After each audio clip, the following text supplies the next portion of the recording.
Hi everyone, I am in San Diego, California at the Balboa Park Railroad that was built in 1948.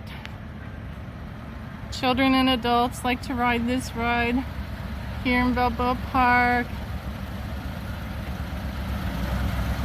Very cute.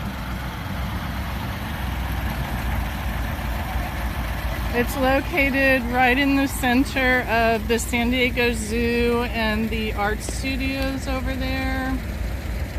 There's a lot of artists' shops over there and gems and jewelry.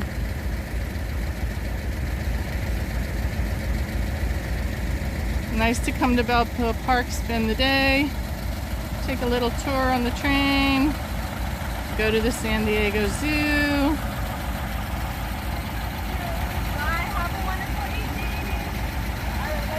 Have a blessed day, everyone.